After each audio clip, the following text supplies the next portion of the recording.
Alright, so we got another video. Today we're going to be looking at some custom strut tower reinforcement plates that I made for my S13.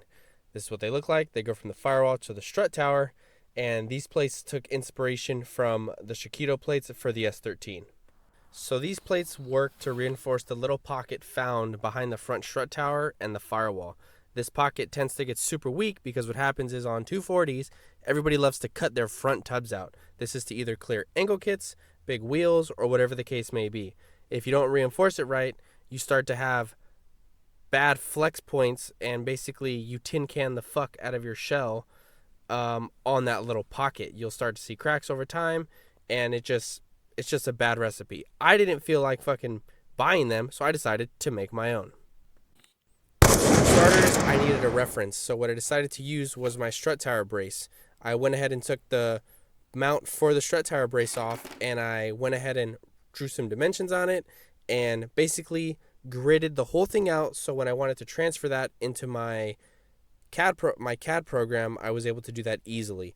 I went ahead, threw that into SolidWorks, traced it all out, and I got a pretty good reference of the size I needed to make, the starting point for my strut tower brace.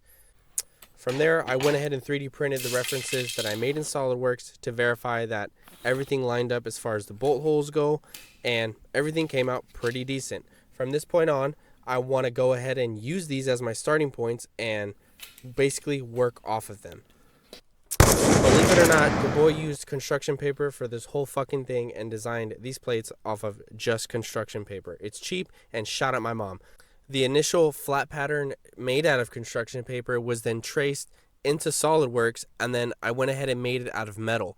The catch is I used relief cuts on all the bend points that I had made in the construction paper, so then I can manually do it by hand out of whatever thin material, just so I can get the first initial shape. So I went ahead and started getting prototypes made. This one was made out of aluminum. As you can see, the relief cuts, this helped me bend it all by hand. So then afterwards, I can pull the angles and then get it bent all out of one piece. I decided to go with 16 gauge mild steel for this, and then bent obviously out of one piece with the two dimples. Other than that, I got them powder coated afterwards. I think they came out pretty fucking sick, as you can see from these pictures. Again, I wasn't going to pay upwards to $400 for the Japanese original plates, so I went ahead and made my own. Do they work? I don't fucking know. Do they look good? I would say they look pretty fucking good. Hopefully they, add some sort of structural rigidity to my shell. But other than that, yep, thanks for watching. Keep an eye out. We're going to have some more cool shit to be made in the future.